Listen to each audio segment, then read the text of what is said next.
está. Catacora Jerez Camila. Presente, doctor. Ah, Rocío Caro Zenaida.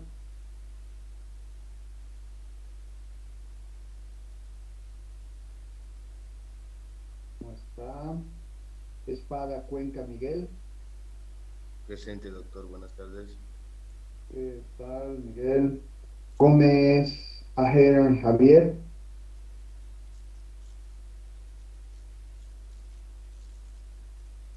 Está. Quisada Sánchez Paola.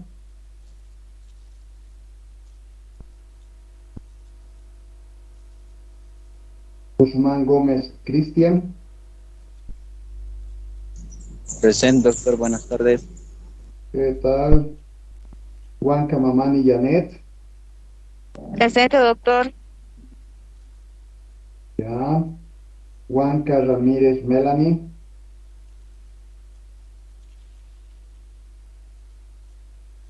No está. Jiménez Puente Alejandra.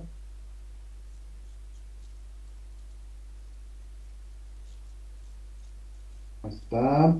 Leaño Flores Isela.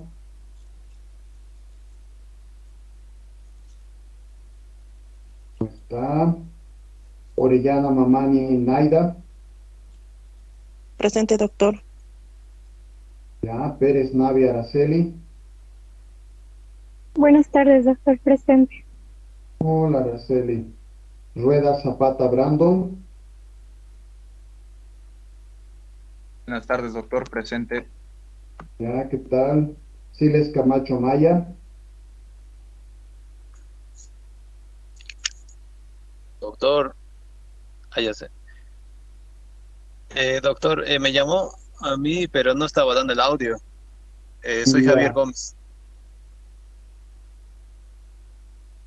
Ok, Javier, vas a tener que arreglar tu audio, pues no vas a quitarte puntos por tener mal audio. Sí, sí, doctor, Maya Gracias, no gracias. también le estás, tienen ¿verdad? doctor. Soy Doctor, buenas tardes. Juanca Ramírez. También se me ha desconectado mi Maya Siles. micrófono. Presente, doctor. Maya. Sí, sí, les Camacho Maya. Ya. Torres Flores Jimena. No está. Torrico Arevalo Lady. Presente, doctor. Buenas tardes. Hola Lady. Vicente Vincenti Ferrufino Marisabel. No está. Listo. Empezamos la clase. Doctor, disculpe que lo moleste. Yo soy Juanca Ramírez. He tenido un inconveniente con la señal, por favor. Ah, sí, el mismo truco.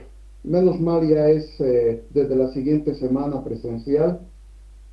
Juanca Mamani Janet. No, Juanca Ramírez, Melanie. Ah, ya. Gracias, Entonces, desde doctor. la siguiente semana a la entrada tomamos lista y ahí se acabó. Los que tienen falta, tienen falta. Bien, Doctor, buenas tardes, ¿me escucha? sí. Yo también tuve problemas con mi micrófono. Me llamo Cayapa Gutiérrez Gustavo Adolfo. Bueno, tú eres el último Callapa porque, pucha, todo el mundo tiene problemas con su... Van entrando y dicen, tuve problemas con mi micrófono. Es lo No, este clásico. programa es nuevo para mí, pues, no me Ya, vas a ahora disculpar. bien, hablemos de la materia. Desde la siguiente semana vamos a empezar presencial. Algunos me dicen cambiaremos de grupo. No, no pueden cambiar. Ya son 19 por grupo. ¿Qué significa? No es un campo de fútbol, no es una cancha de un coliseo. Entonces no puedo tener una cantidad de gente inmensa ahí adentro, ¿verdad? Solamente los del grupo, los que se inscribieron. Entonces se queda así como está. Ahora, otra cosa. Ya los invité al grupo, al Classroom, a la plataforma, y vamos a ir a dar una vuelta por la plataforma.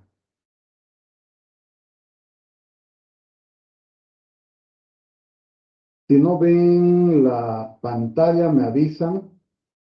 Y luego vamos a hablar un poco sobre la parte introductoria de lo que se trata la materia, etcétera. Les voy a enviar unas diapositivas, aunque si no les envío, ustedes tendrían que entrar a la plataforma. Les voy a mostrar que está ahí todo el material. Y ustedes repasan. Por ejemplo, la siguiente semana ya tienen que repasar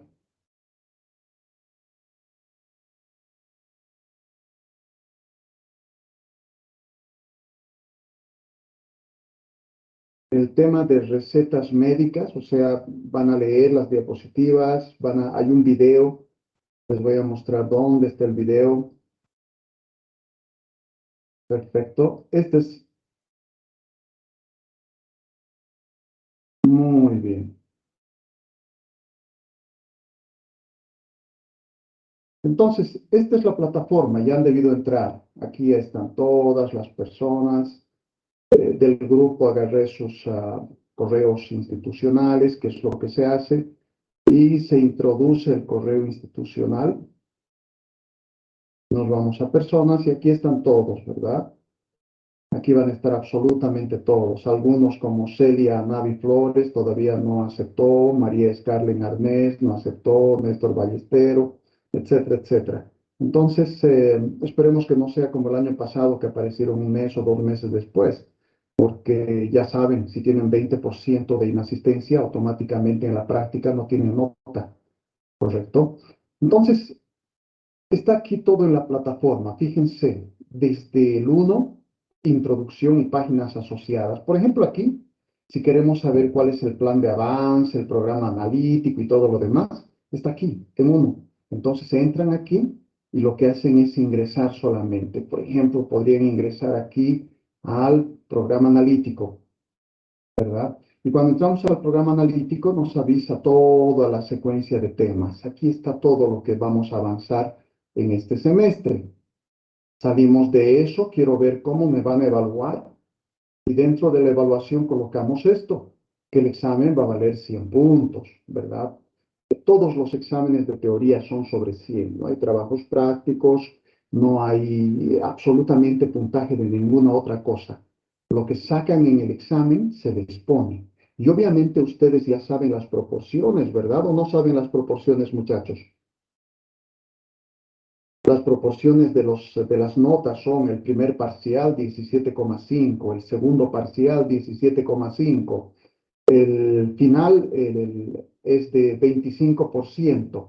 Entonces, todo eso vamos sumando y cuando terminamos de todo eso, nos damos cuenta que el 60% en realidad es la teoría y un 40% es la práctica, ¿no? Entonces,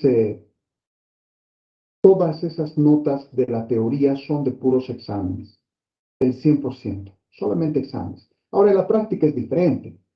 En la práctica vamos a dar un examen por unos 60 puntos, ¿correcto?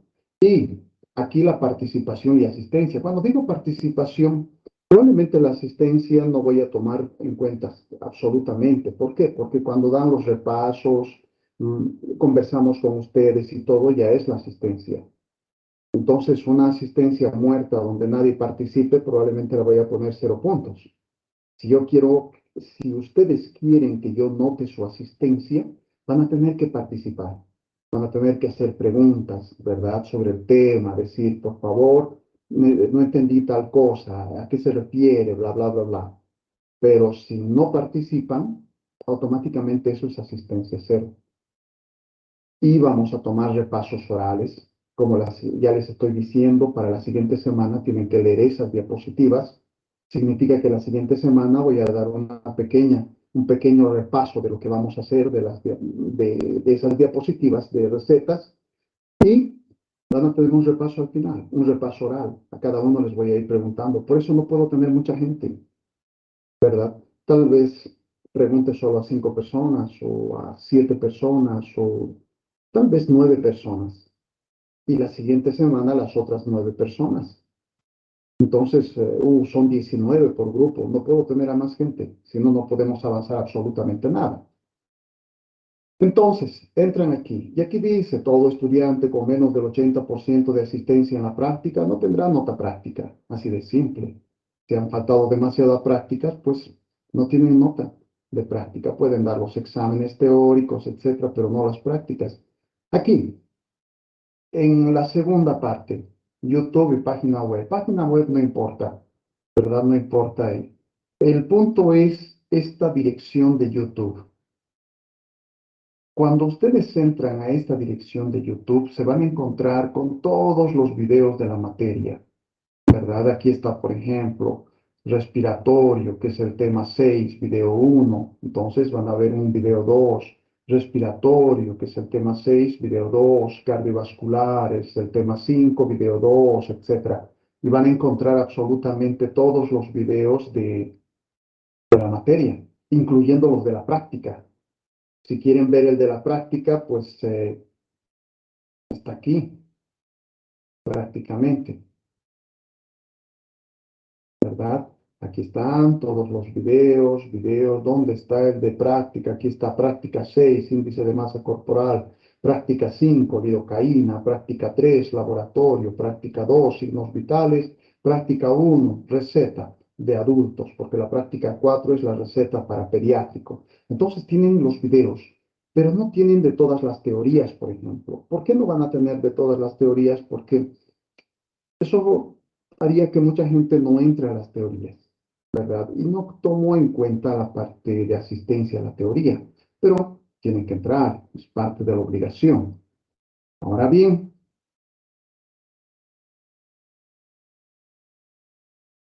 salimos aquí de YouTube.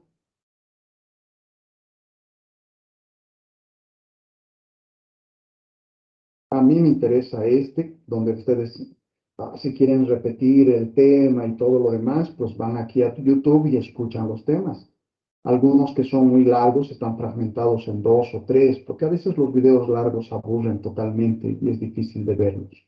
Luego está la biblioteca. Aquí en la biblioteca vamos a tener un montón de libros.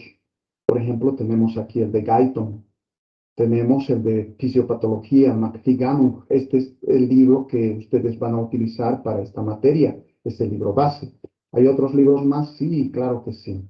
¿No? Les puedo dar los nombres si quieren de los libros, que son libros de consulta, porque todas las preguntas del examen van a salir de las diapositivas, ¿correcto? De las diapositivas. Ahora, para conversar un poco más amplio de la materia, claro que sí, podemos incursionar en los libros y hablar un poco más de ellos, ¿verdad? También está un libro de farmacología en pediatría, ¿sí? Un libro de farmacología para adultos. Pero estos libros de farmacología no son farmacología molecular, sino son farmacología clínica. ¿Cuál es la diferencia entre la farmacología clínica y la farmacología molecular? La farmacología molecular es cuál es el mecanismo de acción, cuál es la farmacocinética, farmacodinámica, bla, bla, bla, bla. Todo a nivel molecular, que es una belleza, pero requiere mucho más tiempo y eso tienen que llevar ustedes en farmacología.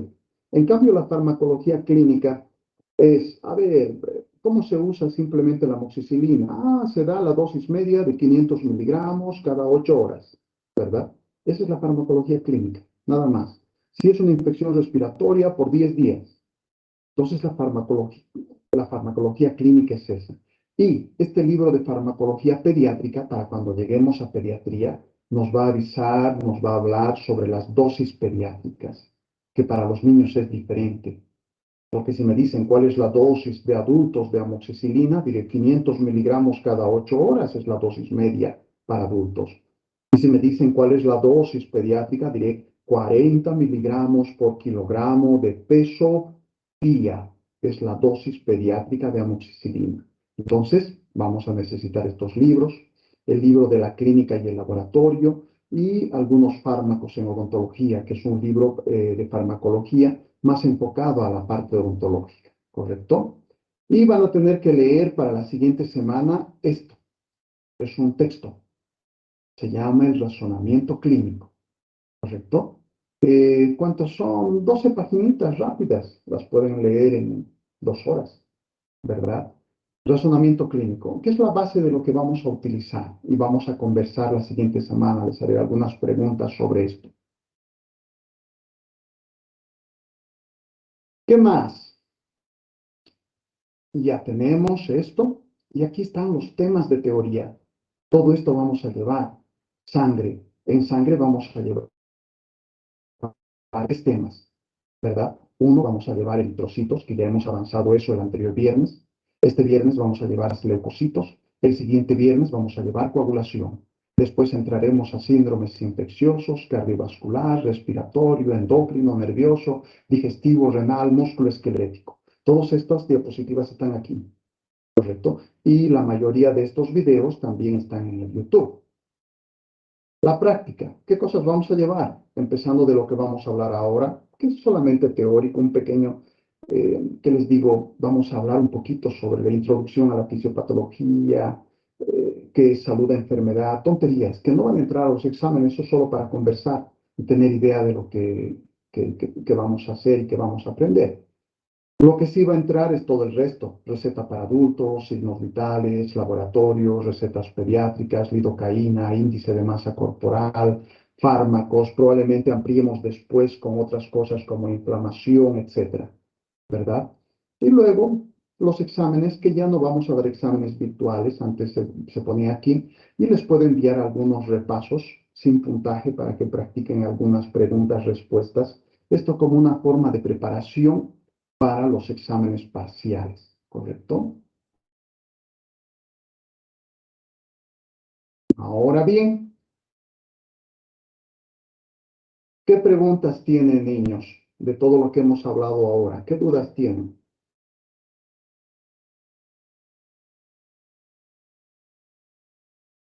¿Hay alguna duda? La materia es súper sencilla. Siempre aprueban más del 70% con facilidad, sin ningún problema. Es solo una cuestión de dedicación, obviamente, porque si no leen nada y leen 2 horas antes de ir al examen, por favor, se van a aplazar. Es una cuestión de causa y efecto, ¿verdad? Lo que siembras cosechas. Entonces, pero si leen un poco, la van a pasar sin ningún problema. Es una materia sumamente sencilla. ¿Preguntas, dudas?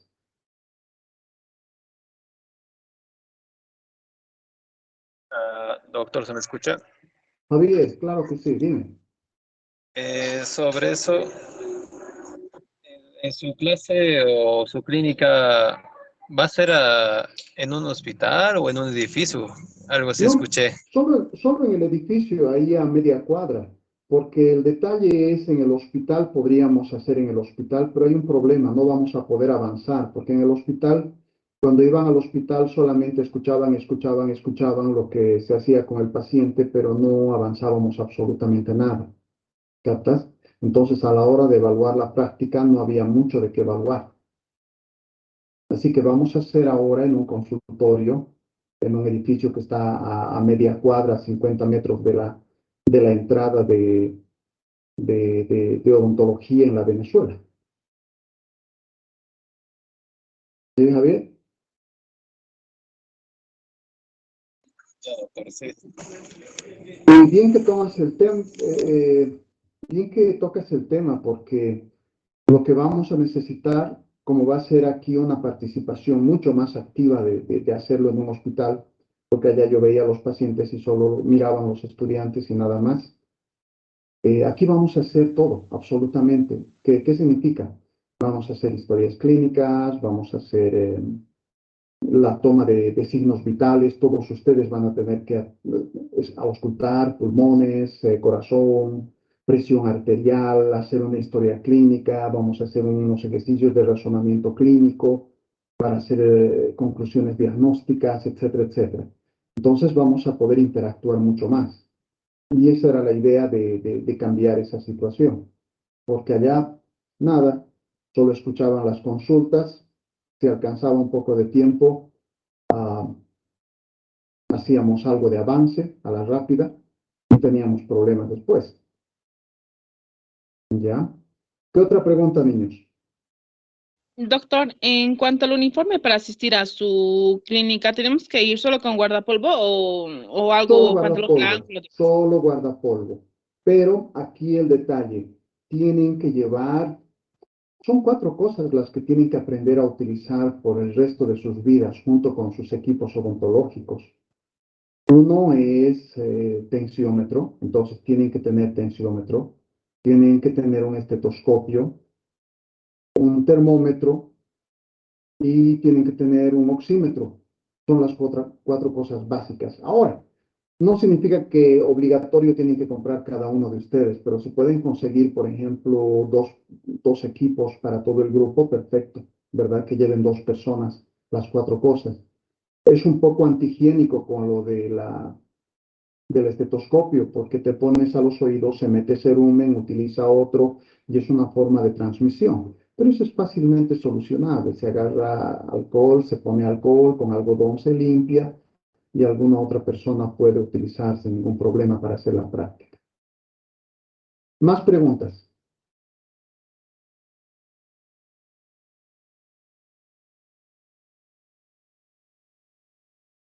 ¿Ninguna más? Entonces yo voy a empezar así cuando no hayan preguntas, yo voy a empezar a preguntar, ¿sí? Por ejemplo, podría decir, Lady, ¿estás ahí, Lady Torrico? Sí, doctor. Muy bien, Lady. ¿Qué es la fisiopatología para ti, Lady? Es como diagnosticar la enfermedad de la persona que tiene.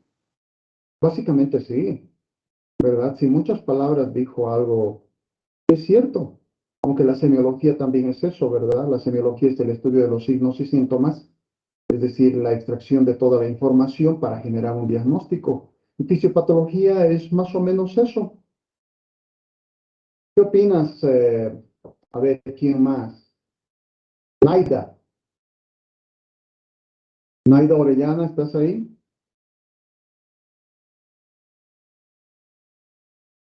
No, no está, debe tener problemas con su micrófono, ¿verdad? Ese era el problema cuando dábamos las clases por virtual. Algunos dejaban encendido su equipo y se iban a otro lado. Por eso, no, bueno, lo bueno es que ahora ya vamos a estar presencial, o sea que todos tienen que estar ahí, solamente la lista de los que están presentes y preguntamos a todos los que están presentes, ¿no? Pero, por ejemplo, Naida Orellana dijo presente y se salió. Entonces, ¿qué es lo que tendríamos que hacer ahora si no contesta para eso? Es borrarle su presente. Entonces, Naida Orellana está ausente, aunque alguno de sus compañeros le va a decir, la va a llamar, le va a decir esto hecho, ahorita va a entrar y va a decir, perdón, tenía problemas de audio y de sonido. A ver, Paul Ramiro. Sí, sí, doctor. Dígame. Paul, ¿qué haces tú en odontología, Paul? Deberías estar en alguna radio o televisión con esa voz. Esa es mi pregunta, doctor. Deberías aprovechar los dones que te dio Dios. Si tuviera esa voz, también estaría en televisión, alguna cosa, haciendo alguna película junto con Vin Diesel. Bueno, Paul, una pregunta. ¿Qué Dígame. opinas tú de la fisiopatología? ¿Qué es para ti? Bueno, según usted explicó en la clase teórica, pues es el estudio de las enfermedades anormales que presenta el ser humano. Perfecto. Aunque ustedes digan es el estudio del funcionamiento anormal o el estudio del funcionamiento en estado de enfermedad, es suficiente, ¿verdad? Porque es eso. Todo lo que es logos es un estudio. Juicio Sí, es funcionamiento. Pato es enfermedad o anormal. Entonces, cuando la fisiología estudia todo lo normal y te dice, oh, la célula funciona así, el sistema endocrino funciona así, el sistema cardiovascular funciona así. El problema de la fisiopatología es, ¿y qué tal si no funciona así? ¿Y qué tal si empieza a fallar? ¿Y qué tal si tal órgano empieza a fallar? ¿Verdad? Entonces, cuando nosotros analizamos eso, aprendemos a hacer diagnósticos, como nos dijo Lady. Entonces, a ver, ¿dónde está la pizarra? Vámonos a la pizarra.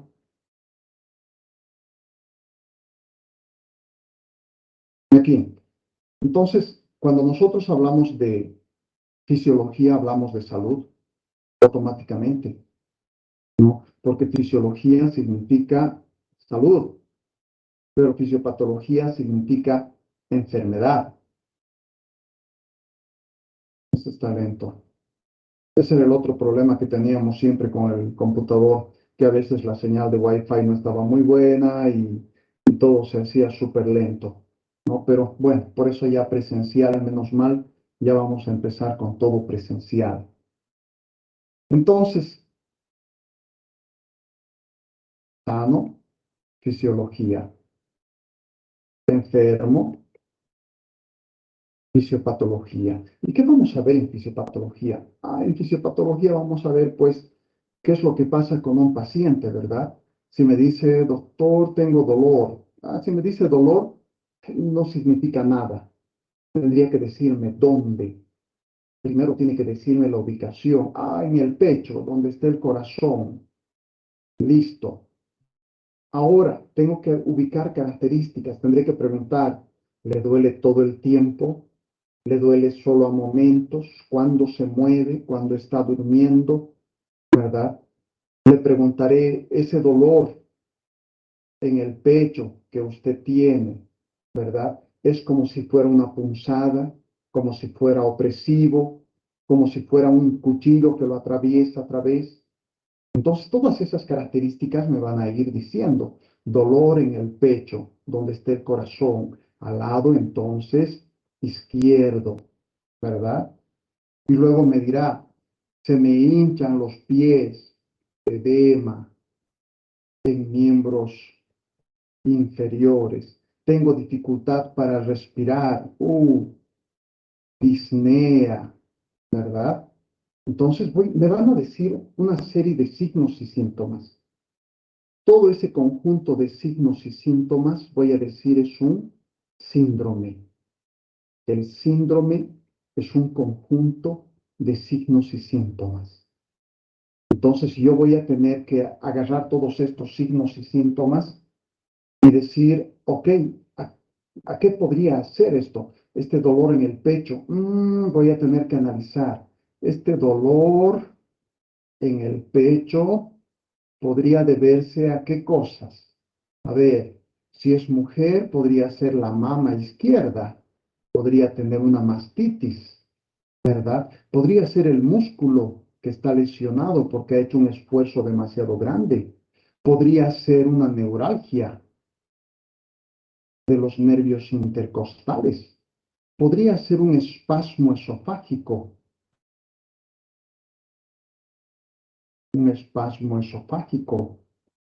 o un reflujo gastroesofágico en un paciente con gastritis, ¿verdad? Podría ser que más, una inflamación en los pulmones, podría ser una bronquitis, peor aún, podría ser un cáncer, o también podría ser un tromboembolismo pulmonar, ¿verdad? O podría ser un problema cardíaco, un infarto de miocardio. O podría no ser tanto, simplemente es una opresión porque el paciente está ansioso, ansiedad y depresión. Entonces, con dolor, con lo que me dijo el paciente, dolor en el pecho, he sacado un montón de posibilidades. Y cuando saco este montón de posibilidades, lo que yo le llamo es un diagnóstico, lo que los libros, la literatura le llama, es que es un diagnóstico diferencial. Tengo muchas posibilidades. Significa que ahora tengo que reducirlos, ¿verdad? ¿Y cómo los voy a reducir? Revisaré la mama, pues simplemente un examen de mama.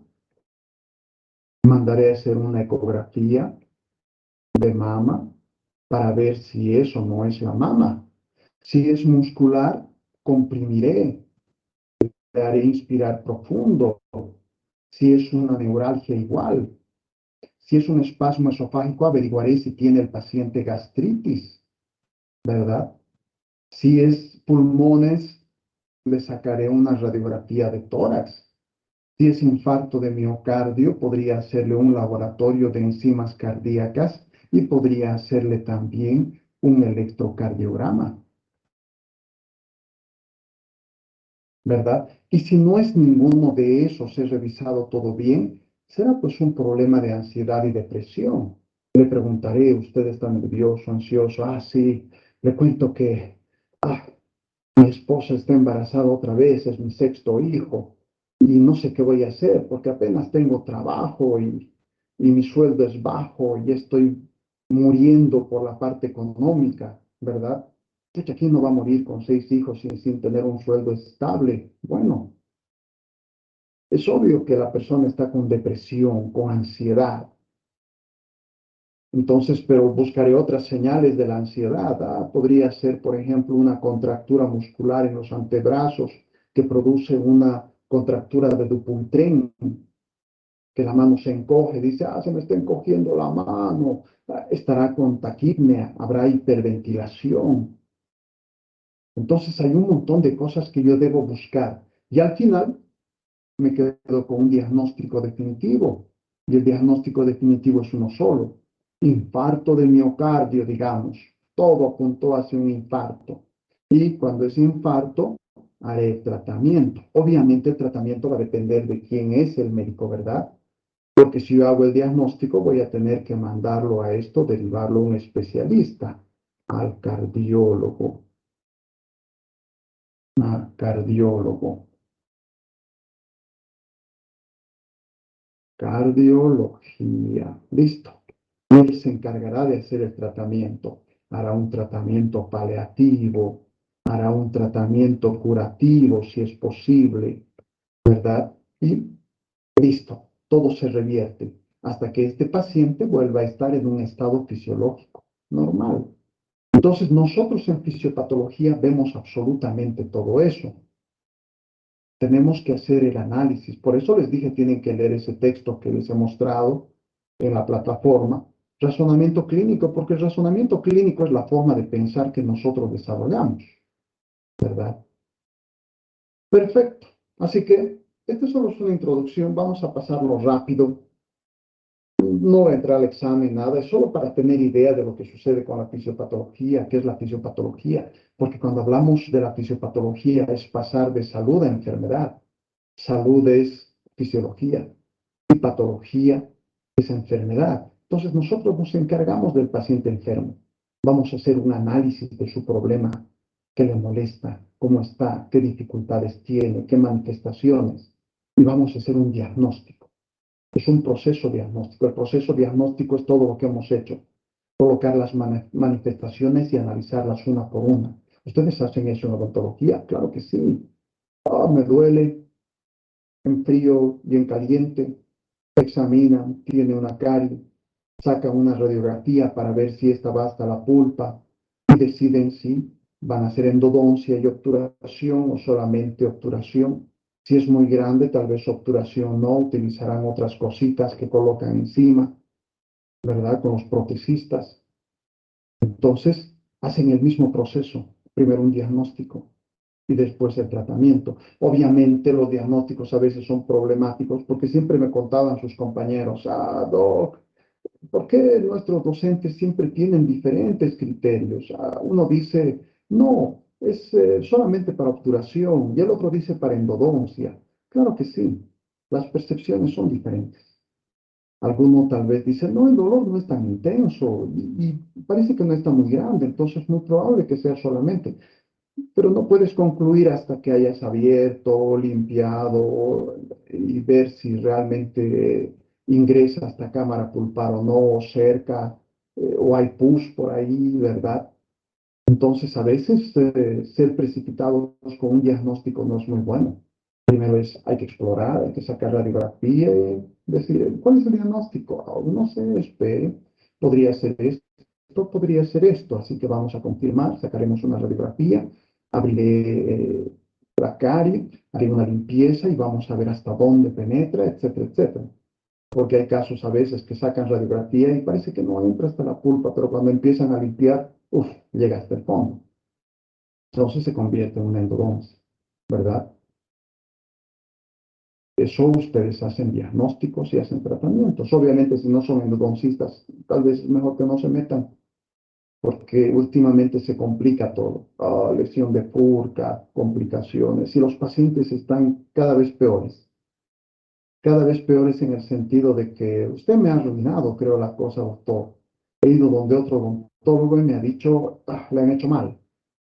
La otra odontóloga le ha perforado aquí, ¿verdad? Le ha arruinado el diente, ahora hay que hacer exodoncia. Y eso tendría que colocarse un implante, va a tener que pagar la otra odontóloga.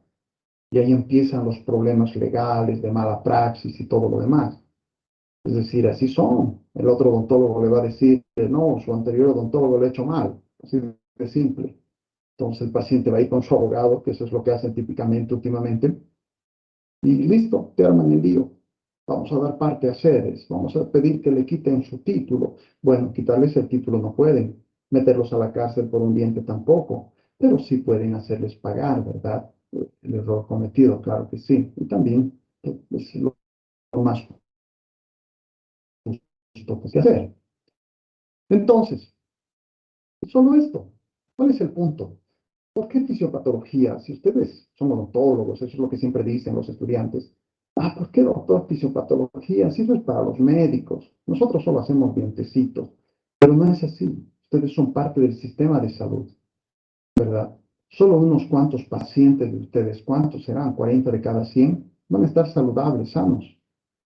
Pero el 60 restante por ciento van a ser pacientes con patologías. Va a tener caries, pero es diabético. Va a tener caries, pero es hipertenso. Va a tener caries, pero tiene cáncer. Va a tener caries, pero tiene un problema pulmonar. Tiene caries, pero tiene un problema cardíaco. ¿Verdad? Todos ellos. Entonces ustedes tienen que aprender a evaluar al paciente en forma integral. Porque si van a hacer una exodoncia, tendrán que decir, sangrará mucho. Y si sangra mucho, se complicará. Se morirá en mi sillón. ¿Tendremos problemas con este paciente? ¿No tendremos problemas?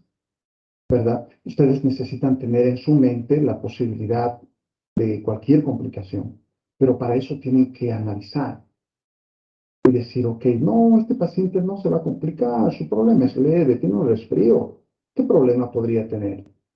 ¿Verdad? Entonces, trabajan, pero ustedes son los que van a evaluar. Entonces, habla de conceptos salud-enfermedad, de lo más fácil, fisiopatología, salud alterada, paciente enfermo, ¿verdad? Y cuando el paciente está enfermo, presenta las manifestaciones y nosotros buscamos esas manifestaciones y vamos a hacer un diagnóstico a partir de las manifestaciones que encontramos. La mayoría de los términos van a venir, dijimos, de los griegos, ¿verdad? Del griego. En derecho viene del latín.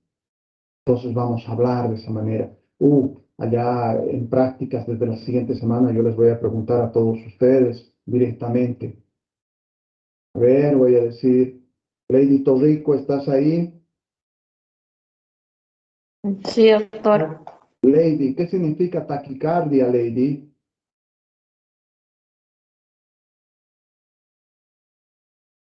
Del corazón, doctor, cuando se te...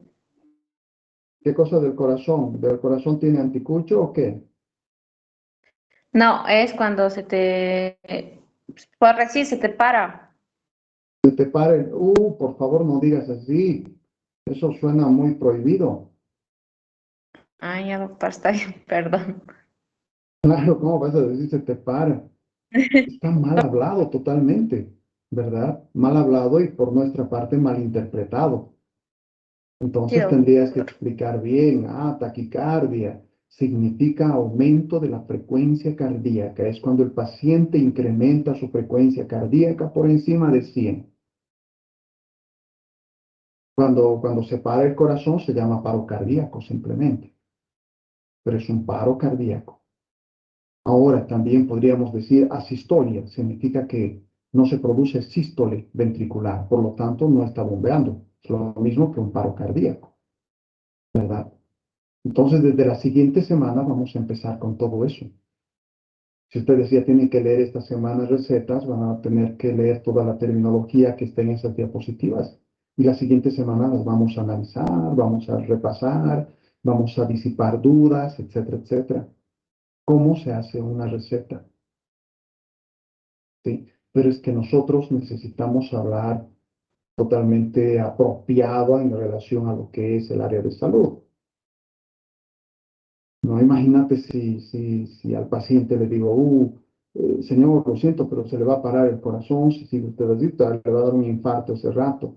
Entonces, no va a tener taquicardia por el problema, por la situación, por la circunstancia, por la ansiedad, bla, bla, bla, bla. Necesitamos utilizar toda la terminología. Y eso es lo que vamos a hacer, porque después de eso vienen signos vitales, y en signos vitales vamos a hablar sobre taquicardias, bradicardias, taquipnias, hipertermias, hipotermias y todo eso. Y después vamos a entrar al laboratorio y en el laboratorio hablaremos de leucocitosis, de leucopenia, de neutrofilias, de linfopenias, hablaremos de eritrocitosis, hablaremos de anemias, determinaremos qué tipo de anemia es y todo lo demás. Pero no puedo hacer absolutamente nada de eso si no leemos. Por lo tanto, es lo que les dije.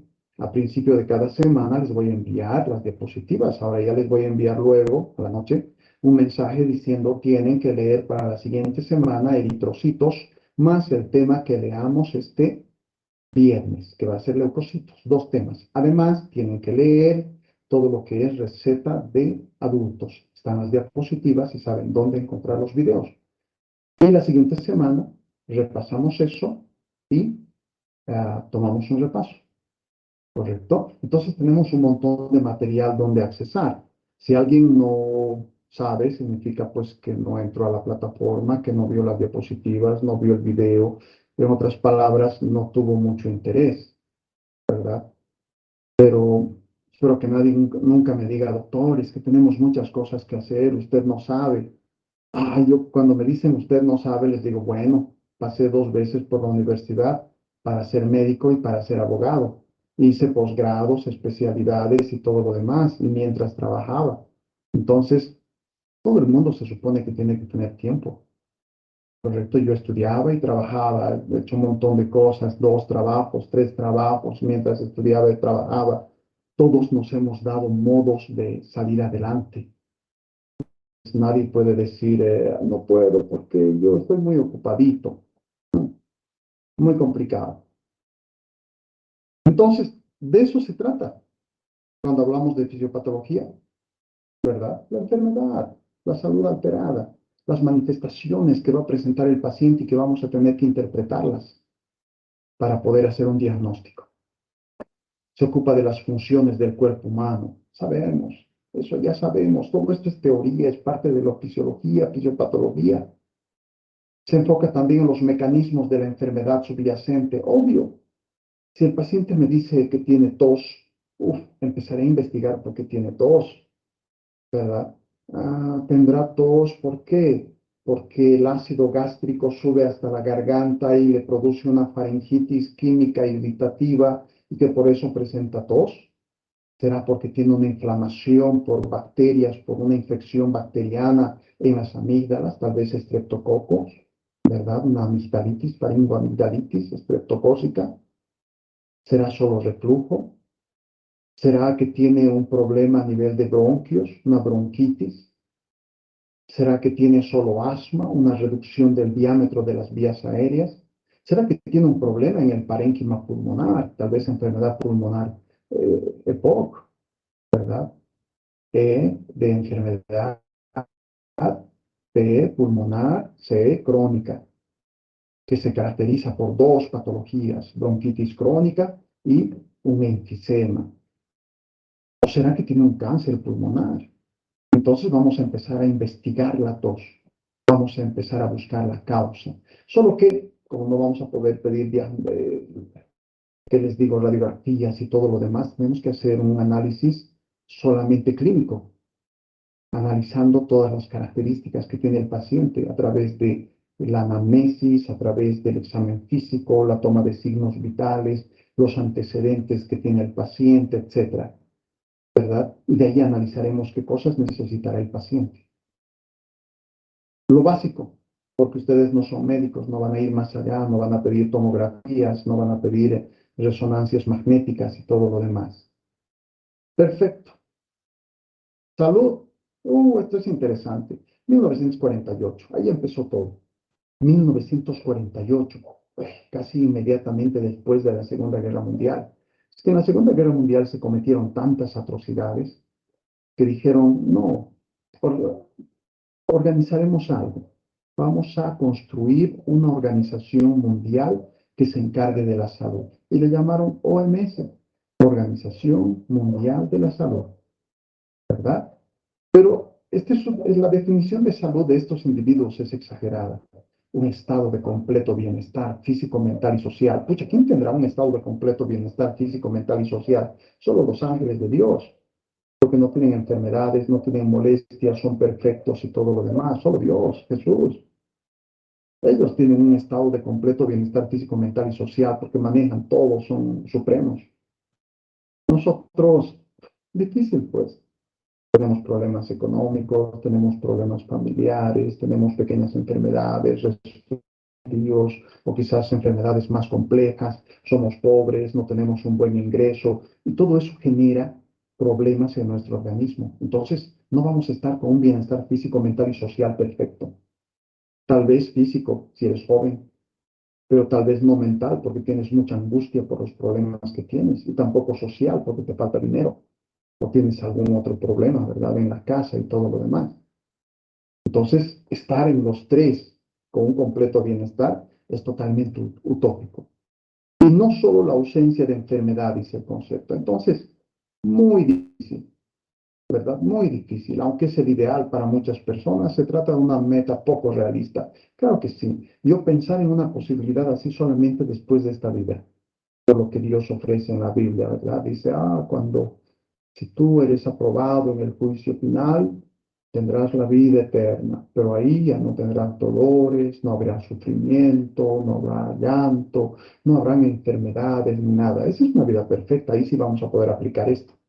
Pero en este mundo no, imposible. Y los gringos, como siempre, agarran y dicen, bueno, eso es una exageración. Así que el Departamento de Salud y Servicios Humanos de Estados Unidos saca una revista que se llama Gente Saludable, ¿verdad? Y lo que hacen ellos es, cada año, ¿verdad? Lo que ellos van haciendo cada 10 años es colocar una lista de cosas que tendrían que mejorarse en los sistemas de salud. Por ejemplo, ellos han sacado el 2020, hasta el 2030 van a sacar otro. Cada 10 años a veces se van cambiando las enfermedades, todas las cosas. Entonces, es un buen lapso de tiempo, ¿verdad? Dice, lograr vidas libres de enfermedades prevenibles. Hay que evitar la hipertensión, hay que evitar la diabetes, hay que evitar ciertas patologías que son prevenibles, ¿no? Con un buen estilo de vida. Evitar la discapacidad, ¿no? De donde provenga va a depender. Si es discapacidad por polio, claro que sí, con las vacunas. Si es por accidentes, mejorar un poco las características y todo sociales en ese lugar. Lesión y muerte repentina se refiere, por ejemplo, a infartos de miocardio y todo ese tipo de cosas. Entonces, sí, se puede hacer el intento. Esto es más lógico, ¿verdad? Lograr vidas libres de enfermedades prevenibles, discapacidades, lesiones, sí, se puede intentar. Se puede el gobierno generar planes de salud, programas de salud que desarrollen cómo evitar ciertas enfermedades, mejorar el sistema de salud. Pero es que tampoco es muy complicado. Si ustedes ven las noticias de Santa Cruz, por ejemplo, dice, la gente está muriendo en Santa Cruz, ¿verdad? ¿Con qué? Con dengue. Hay muchos niños muertos. ¿Cómo puedes prevenir el dengue? Matando los mosquitos. Pero es que es difícil matar a todos los mosquitos. Vas a tener que fumigar por zonas. Vas a tener que contratar murciélagos y sapitos y ranitas, porque ellos son los que matan zancudos y mosquitos. Por eso no hay que matarlos a ellos, porque ellos son parte del equilibrio, se alimentan de esos insectos. Entonces, difícil prevenir situaciones como el dengue. Siempre van a venir en época de lluvias y calor, por los charcos, porque es parte de su ciclo. Hay que tratar de tener sapos, ranas, lagartijas, murciélagos por ahí para que combatan eso y después hacer todo lo demás. Entonces, es sumamente complicado, ¿verdad? ¿Y quiénes tienen la culpa de que esté sucediendo todo esto? Habría que analizar. Cada vez no hay suficientes hospitales. Si no hay suficientes hospitales, es el gobierno. No hay suficientes médicos. Si no hay suficientes médicos, es el gobierno el culpable. Si no se dan fármacos gratuitos del SUS para esto, también es el gobierno, porque ellos deberían dar fármacos gratuitos. ¿verdad? Entonces el gobierno está encargado de generar todo esto para la salud, todo esto. Ahora, como aquí en Cochabamba siempre se quejaban, hay hospitales, pero no hay médicos, no hay ítems. ¿Quién es la culpa? Del gobierno, porque el gobierno es el que tiene que proveer los ítems.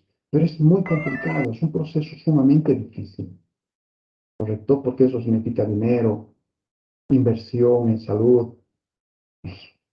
¿Y dónde está todo ese dinero? No hay. Bolivia estamos en serios problemas. Siempre estamos en problemas económicos. Según se dice, estamos al borde de la quiebra. Ya no vamos a tener gasolina, no vamos a tener gas, vamos a tener que importar, la subvención se va a tener que retirar, nuestra moneda se va a desplomar ante el dólar. Entonces vamos a entrar tal vez en problemas, a ver cuándo sucede, ¿verdad? A ver cuándo sucede. Ese es el problema cuando un país no está industrializado, como los chilenos que tienen mucha plata. Lograr el equilibrio en la salud y eliminar las desigualdades. Obvio, un problema social como las desigualdades es también generadora de enfermedad, ¿correcto? Porque los más pobres no tienen un buen acceso a la salud, ¿sí? Entonces, ¿quién es encargado de tratar de nivelar eso? Es el gobierno. Hospitales para los pobres en zonas pobres, más médicos en esos hospitales de los lugares pobres, obligar a las empresas a que les paguen un poco mejor a los pobres, ¿verdad? Entonces esa es la idea, pero si nos metemos en socialismo es complicado, porque en socialismo, en comunismo, todos terminamos pobres, como Cuba, como Venezuela, como está Argentina ahorita con su economía. Entonces, por eso es una cuestión de opiniones, ¿no? Dicen, no hay que eliminar a los ricos, porque los ricos van a generar trabajos para los pobres. Es cierto, va a haber desproporción, pero al menos los pobres van a tener trabajo, van a tener seguro, van a tener una renta. A que si eliminas a los ricos, no hay industria, no hay inversión y todos terminamos pobres. Lastimosamente, pues hay personas que tienen habilidad para hacer dinero y hay otras que no. Y eso sucede en todo. Hay personas que son hábiles para la medicina y hay otras que no. Hay personas que son hábiles para la odontología y otras que no. Entonces, esas de las desigualdades siempre van a existir, porque todos somos desiguales, ¿verdad? Desiguales físicamente, desiguales en habilidades, nos complementamos, algunos son hábiles con la mano, otros son hábiles intelectualmente, otros son hábiles con ideas, etc. Todos tienen diferentes habilidades, pero hay que intentar. ¿Cuáles son los países, por ejemplo, según ustedes, que son más igualitarios, se podría decir, socialmente? A ver, ¿quién me dice? ¿Dónde está? ¿Quiénes creen que sean los? Alejandro, Espada.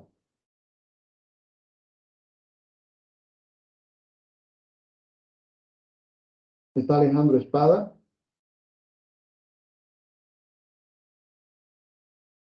Espada, Cuenca, Miguel Alejandro. No está, entonces le ponemos falta también.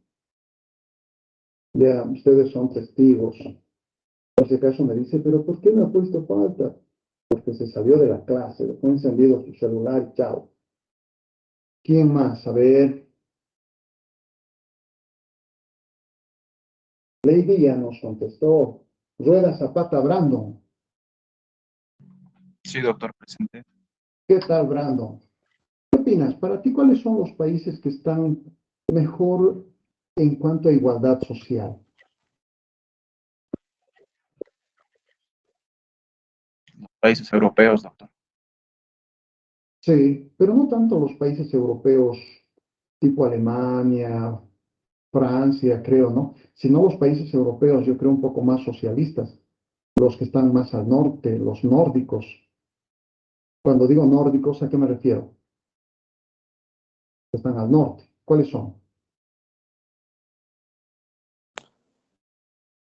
Suecia, Finlandia, Noruega, Islandia. Esos países son bastante equilibrados, les cuento. Sí hay diferencias, pero las diferencias no son grandes. Los pobres tienen un buen sueldo, un buen nivel, porque ni siquiera podemos hablar eso de Estados Unidos. En Estados Unidos hay mucha diferencia, ¿no? Pero obviamente hay mucho dinero y la salud pues, cubre bien, ¿no? Obviamente sobre el planeta es uno de los mejores lugares en cuanto a salud. Creo que otros países similares así en igualdad estarían algo como Corea, Japón tal vez. Son países muy excelentes con sus sistemas. Entonces, eso es lo que se va viendo. Lograr equilibrio en la salud y eliminar desigualdades. Al menos hay que intentar. Fomentar la buena salud para todos. ¿Quién es el encargado de esto? Obviamente el gobierno, políticas de salud. Y en forma directa el profesional en salud, ¿verdad? Y ustedes son parte de los profesionales de salud. Ustedes van a tener que decir a sus pacientes, ¿sabe qué? Tienen que alimentarse adecuadamente, no coma tostaditos de haba ni de arveja porque se le van a fracturar los dientes. Vamos a tener que después que colocar implantes. Claro que da pena porque estos pobres señores que venden, pero podríamos molerlos antes de consumirlos porque son terriblemente duros. Yo les tengo miedo a esos tostados de ave y de arveja, ¿no? Se te duele todo cuando partes uno de esos. Entonces vamos promoviendo la salud. Y ustedes, como son parte del sistema, el paciente siempre les va a comentar, ay, doctora, le cuento que mi diabetes no está mejorando. Entonces ustedes tendrán que decir, está tomando buena cantidad de agua, está realizando periódicamente un examen de orina para ver si no hay infecciones, hay mucho estrés en su organismo, ¿verdad? Para ver por qué razón está aumentando su glicemia regularmente. Entonces al final le dirán, es que entonces, bueno, no noto por qué. Entonces vaya a su endocrinólogo que le haga unos exámenes, tal vez si el páncreas está disminuyendo la producción de insulina, bla, bla, bla, bla, ¿verdad? Se está agotando y por esa razón la glicemia no tiende a bajar. Perfecto. Promover conductas saludables durante toda la vida. Y eso es lo que hay que hacer, tratando de sobrevivir lo más posible. ¿Será fácil? ¿Será difícil? Hay que intentar. Puedo tener las conductas más saludables, ¿verdad? Tal vez me ayude, aunque hay gente que es saludable y se muere también tempranamente. Creo que hay un factor al azar también o de suerte que determina. Hay personas que están en 95 años y viven una vida saludable. Hay personas así totalmente envidiables. Y hay personas que llegan a los 50, 60 y empiezan a tener complicaciones. Entonces, eso es inevitable. Ustedes van a pasar por lo mismo. Tal vez algunos de ustedes no van a llegar a graduarse, ¿verdad? Van a morir antes, tal vez egresando, tal vez a los 40, tal vez a los 50, tal vez por enfermedades, tal vez por accidentes. Todos estamos susceptibles a eso. Por esa razón esta vida hay que vivirla lo mejor posible, por si acaso nos toque en algún momento. Y es una cuestión también de opiniones individuales, ¿no? A mí, por ejemplo, no me gustaría llegar hasta muy lejos en edad, porque también dan pena los ancianitos, maltratados, con muchos dolores, muchos problemas, muchas cosas. Algo que debería ser tierno y bonito, tal vez hoy en día se ha convertido en algo sumamente complicado y humillante. No se sabe, es muy difícil. Yo cuando veo ancianos me decepciono, ¿qué les digo? Me da mucha pena, me da mucha pena. Es muy complicadito. Perfecto. ¿Y la enfermedad? ¿No? Padecimientos agudos o crónicos. Agudos, resfrío, neumonía, bronquitis, diarreas. Crónicos, enfermedades cardíacas, pulmonares severas como el EPOC, la tuberculosis, los cánceres, enfermedades renales crónicas, etcétera, ¿verdad? Las diabetes, las hipertensiones, etcétera. Todo ese tipo de cosas. ¿No? Entonces, estas enfermedades, ya me está clasificando, las enfermedades pueden ser agudas o crónicas, o pueden ser de nacimiento. De nacimiento, pues, ¿qué significa que es de nacimiento? Significa que es congénita. Pero si se la adquiere en el transcurso de la vida, es adquirida, congénita o adquirida, ¿verdad? Y todas las enfermedades producen estos signos y síntomas, que es lo que nosotros analizamos para sacar conclusiones diagnósticas. Entonces agarramos los signos y síntomas, se las preguntamos al paciente, las ordenamos, en base a ese ordenamiento determinamos qué tipo de síndrome o a cuál síndrome corresponde. El síndrome es un conjunto de signos y síntomas que nos orientan a una determinada patología, ¿verdad? Entonces, ¿qué dice? Caracterizan la patología. y se la has identificado a través de organizar estos signos y síntomas y clasificarlos como un síndrome. Que eso es lo que vamos a aprender a hacer. Los aspectos del proceso patológico, ahora, ¿qué es la fisiopatología? Es la etiología, que es la causa de la enfermedad, es la patogenia, que es la evolución de la enfermedad desde el principio hasta el final, son los cambios morfológicos, los que suceden en la estructura que está enfermándose, son las manifestaciones clínicas que expresan estos cambios o este problema morfológico que tiene ese tejido, ¿verdad? Y estas manifestaciones clínicas son analizadas para hacer un diagnóstico. ¿Listo? Y el curso clínico es complementario. El curso clínico puede ser agudo, subagudo, crónico. El curso clínico puede ser clínico, subclínico, ¿verdad? Subclínico es cuando no se presentan las manifestaciones, parecería que no hay enfermedad. Y las clínico es cuando la persona presenta todas las manifestaciones, habidas y por haber. Entonces, a eso se refiere con el curso clínico. Depende del paciente, depende de la resistencia, del estado de salud, de qué tan fuerte es la infección. Habían pacientes que tenían COVID y que no tenían manifestaciones. Y habían pacientes que tenían COVID que presentaban todas las manifestaciones. Entonces, cuando presentaban todas las manifestaciones, tenían un curso clínico. Y cuando no tenían manifestaciones, era subclínico, ¿verdad? No se notaba. Y esas son las más complicadas a veces de hacer diagnóstico. Porque hay pacientes que dicen, ¿sabe qué? Tengo una pequeña molestia, no sé qué será. Y pues, ¿qué vas a hacer como profesional? Dices, hija de, eso está fregado. Yo tampoco sé, porque no tiene casi nada, solo malestar. Todo tiene malestar, toda enfermedad. Entonces ahí tienes que empezar a investigar, ¿verdad? Preguntarle, a ver, ¿hay contacto con enfermos? Sí. Mi esposo estaba enfermo con COVID. Ah, bueno, por ahí empezamos. Le haré unos laboratorios de COVID para ver si no tiene el problema, ¿verdad? Porque es probable que se haya contagiado. Vive con su pareja, bla, bla, bla, bla. Entonces es obvio que se haya podido contagiar. Perfecto. Entonces aquí nuevamente fisiopatología, salud alterada. Enfermedad se define como cualquier desviación o interrupción de la estructura o función normal de cualquier parte del órgano o sistema del cuerpo. Muy complicado. Podríamos decir solamente que enfermedad se define como una desviación del funcionamiento normal, ¿verdad?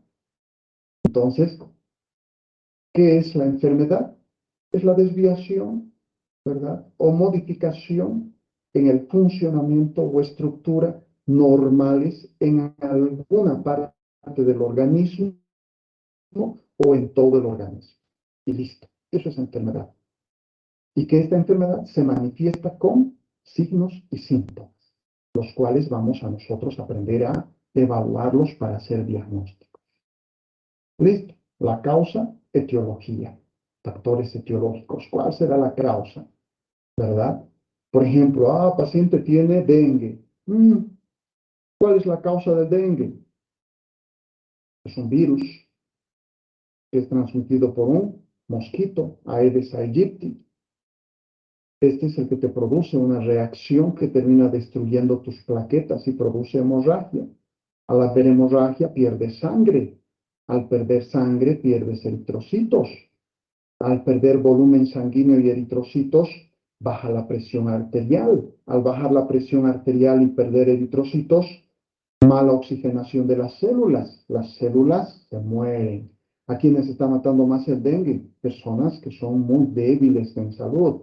Niños, ancianos, ¿verdad? Porque no resisten la enfermedad, aunque la enfermedad solo va a ser un proceso de 7 días.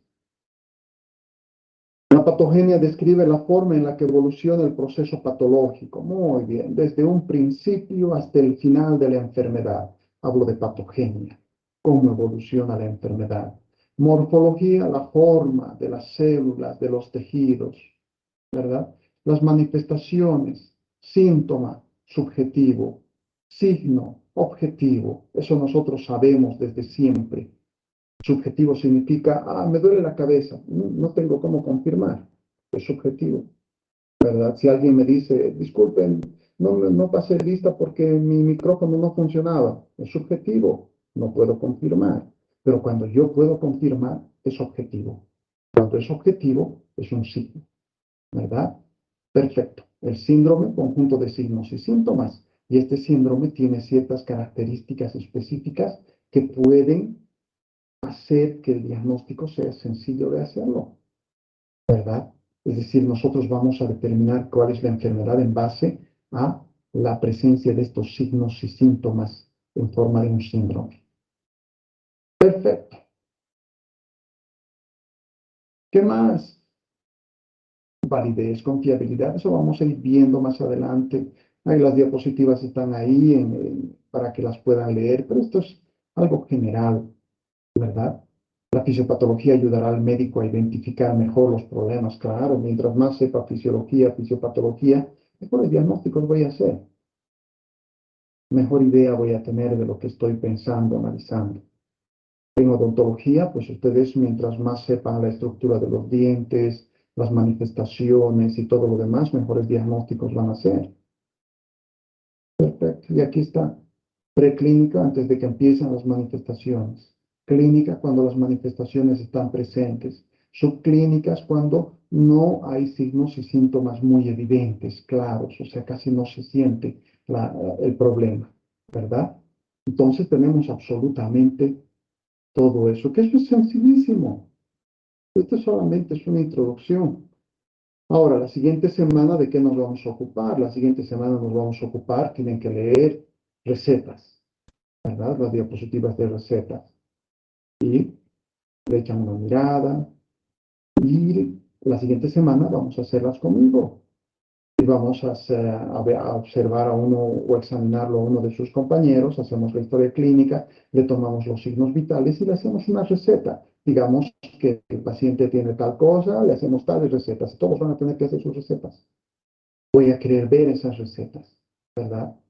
Y luego les voy a hacer preguntas sobre los eritrocitos, y luego les haré preguntas sobre los leucocitos, y luego les haré preguntas sobre las recetas. Y de todo eso va a salir su nota, además de los exámenes que den. ¿Sí? A ver. Janet Huanca, ¿está ahí?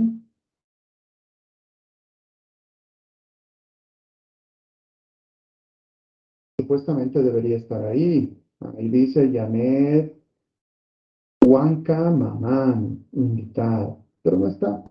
Menos mal, desde la siguiente semana ya va a ser todo presencial. Entonces a Janet Mamani le ponemos palra.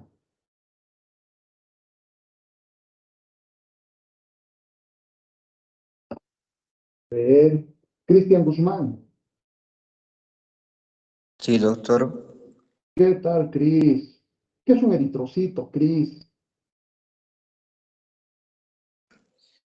Un eritrocito es el incremento cuando se puede dar primero la anemia, ¿no? Cuando hay disminución de eritrocitos y los eritrocitos. No, Cris, estás mal, estás mal. La pregunta es sencillita. ¿Qué es un eritrocito? Un eritrocito. Es simple. O no entienden la pregunta, porque hoy día, por ejemplo, estábamos viendo en el grupo que decía, no hemos entendido, podría... a veces la pregunta es sencilla solamente, ¿qué es un eritrocito? ¿Quién lo ayuda a Cristian para decir que es un Es una eritrocito? célula de la sangre, doctor. Listo, Melanie dijo, es una célula sanguínea. ¿De qué color es la célula sanguínea esa, Melanie? Roja, doctor. Listo. Si les pregunto qué es un eritrocito, es una célula roja, que es una célula de la sangre. Listo, bien respondido. Y si les pregunto para qué sirve, tendrán que decirme ahí sus tres funciones. ¿Para qué sirve el eritrocito? Tres funciones, creo. Para el transporte del oxígeno, doctor. Su principal función, transporte de oxígeno. Segunda función, Melanie. Para la... doctor, debido para lo de los grupos, de la derivación No de los te grupos preocupes. sanguíneos. Tres funciones, doctor. Ya, Javier, ¿cuál es la otra función? Uno es transporte de oxígeno. La segunda. A ver, otro es uno llevar oxígeno desde los pulmones hasta los tejidos.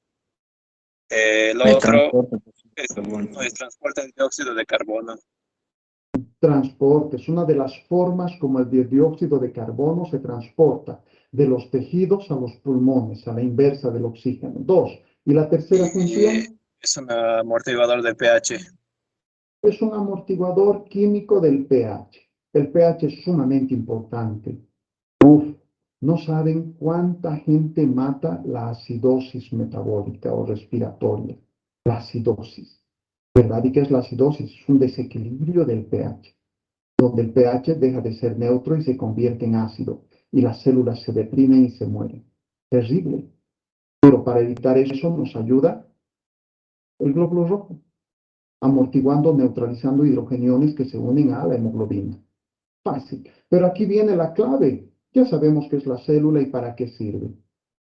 Entonces la pregunta clave es, ¿para qué sirve el oxígeno? ¿Para qué tantas células que transportan oxígeno? ¿Para qué sirve el oxígeno? ¿Qué tan importante es?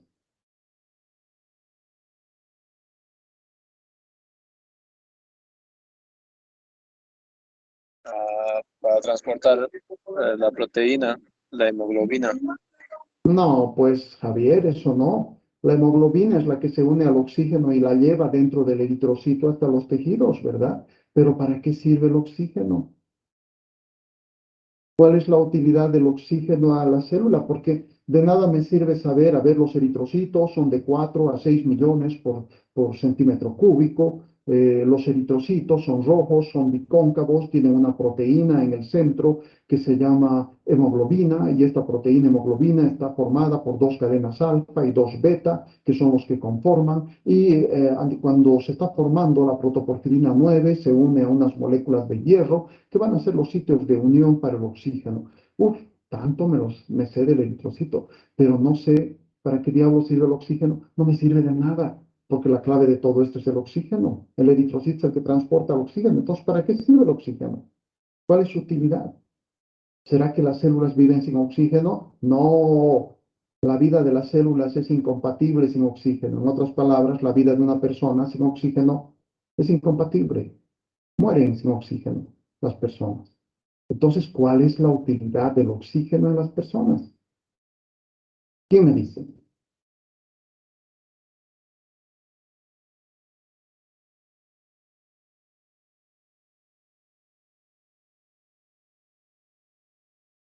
Porque el oxígeno es una de las... Mantenerlos vivos, doctor.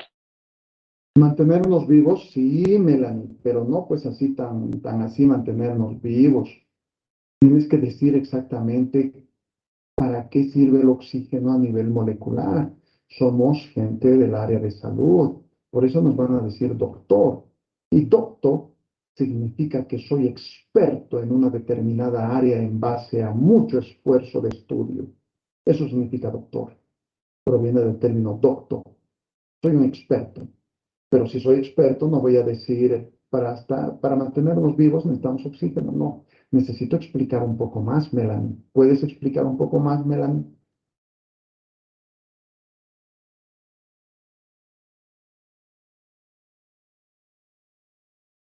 Eso significaría que no entraron a la clase el viernes. Significaría que si entraron no prestaron atención, apagaron sus celulares o lo dejaron encendido y se fueron a hacer otra cosa. Significaría que no leyeron en absoluto el tema, ¿verdad? Y desde la siguiente semana yo voy a empezar a evaluar y poner puntos positivos o negativos a partir de las preguntas que hago, porque esto es esencial. El oxígeno es una de las cosas más importantes en el organismo. ¿Ustedes saben lo que es el ABC?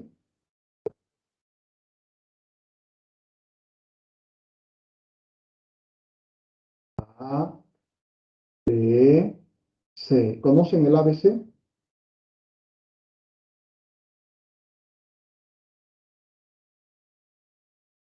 No. Es el soporte básico de vida, o lo que se les llama primeros auxilios. Primeros auxilios. ¿Qué es el ABC?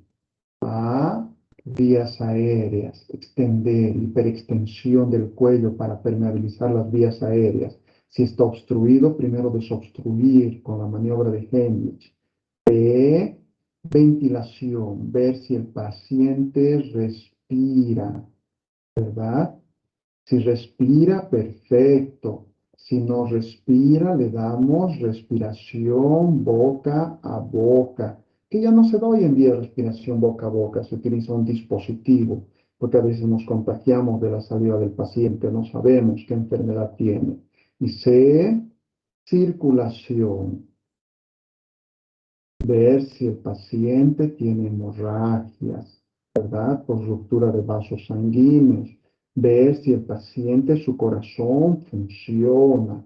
Si funciona, maravilloso. Si no funciona, vamos a tener que hacer la reanimación cardiopulmonar.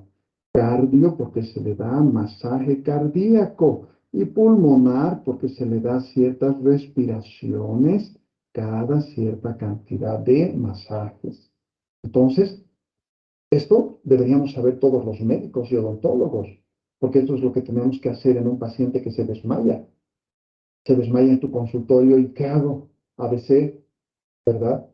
Si permeabilizas la vía aérea, si estás respirando, si el corazón está bien y no hay hemorragias, lo pones en una posición de reposo, de descanso y listo. ¿Verdad? Esperas a que reaccione y vas controlando solamente. Y si tiene alguno de estos problemas, tienes que actuar sobre el paciente. Entonces, si nos damos cuenta, vía aérea, permeabilizar, es para que entre mejor el aire. Respira, es para que el aire vaya hasta los alveolos y haya intercambio gaseoso a nivel alveolo capilar. Seguimos con el aire.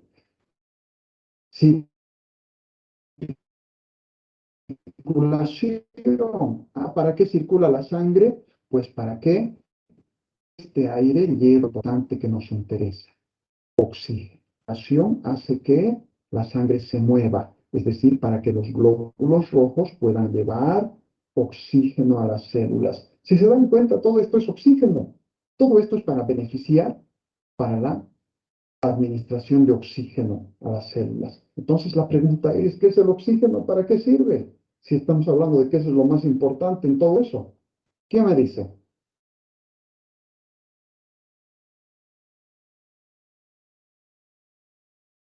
Les comento que todas las clases van a ser puras preguntas. Puras preguntas. Se supone que ustedes tienen que ir leyendo absolutamente todo.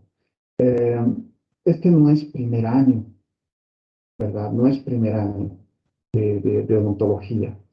O en primer año ya han llevado histología, han llevado embriología, ¿verdad? Han llevado anatomía. Se supone que ustedes ya deben saber. Se supone que en colegio han llevado biología.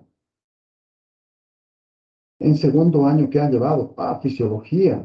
Entonces, si saben fisiología y saben histología, estamos listos. Deberíamos saber mucho ya, tener mucho conocimiento, ¿verdad? Esas son las bases. Lo primero que tengo que entender es qué es la célula, cómo funciona una célula, cuál es la necesidad de oxígeno de la célula, para qué sirve ese oxígeno.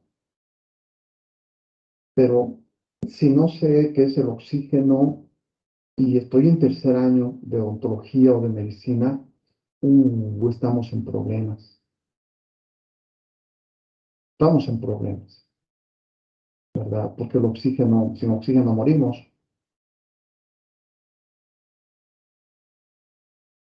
Bueno, no les voy a decir para qué sirve el oxígeno, van a tener que leer.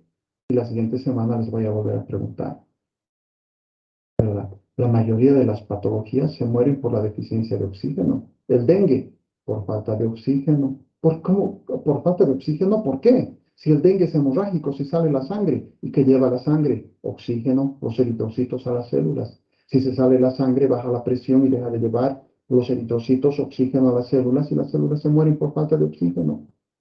¿Y el infarto de miocardio? Falta de oxígeno. Si el corazón se detiene de funcionar, la sangre deja de transportar, deja de moverse, no llega oxígeno hacia las células y las células se mueren por falta de oxígeno. Y las enfermedades pulmonares, no entra oxígeno, no hay intercambio, la célula se muere por falta de oxígeno. Entonces, si analizamos la mayoría de las patologías, la muerte se va a producir por falta de oxígeno, ¿verdad? Por falta de oxígeno. Y en la diabetes mellitus también, más o menos, porque en la diabetes mellitus se van destruyendo los tejidos, se van destruyendo los vasos sanguíneos. ¿Y qué es lo que sucede? Pésima oxigenación a las células, entonces va a morir por falta de oxígeno. Y en la hipertensión, lo mismo. La hipertensión va a romper capilares, va a destruir tejidos, y ahí no va a haber irrigación. Y cuando donde no hay irrigación, no hay oxígeno, y esos tejidos se van a morir por falta de oxígeno. Entonces, la mayoría de las patologías me llevan a la situación de que van a matar a la persona por falta de oxígeno. Significa que la presencia de oxígeno para las células es uno de los factores más importantes, porque la mayoría de las enfermedades me van a llevar a una deprivación de oxígeno para la célula. Pero para eso necesito saber bien para qué diablos sirve el oxígeno a la célula. Si no, pues no hay problema, podemos vivir sin oxígeno. Tápense la nariz, tápense la boca, ¿verdad? Dejen de meter aire y a ver si sobreviven. ¿Correcto? Entonces el oxígeno es una de las grandes claves. Por eso necesitamos primero saber para qué el oxígeno. ¿Listo? ¿Entendido, niños? Sí, doctor. Ok. Johanna, ¿estás ahí? Sí, doctor, recién me uní porque yo soy de las 3:30. Ah, de las 3:30. Sí, me extrañó que estés en esto porque no estabas en esta lista. Está bien. Sí, doctor. Esperaremos unos cuantos minutos, Johanna, ¿te parece? Hasta las 3:35, que entren todos. Ya, doctor, está bien. Entonces, ¿Listo? Ok. salgo. Empezamos a las 3:35. No, quédate directamente conectada, Johanna, no hay problema. Esperamos 5 minutitos a que el resto de la gente entre. Listo, muchachos. Nos vemos la siguiente semana. Hasta luego. Doctor, Chao, chao. Hasta luego.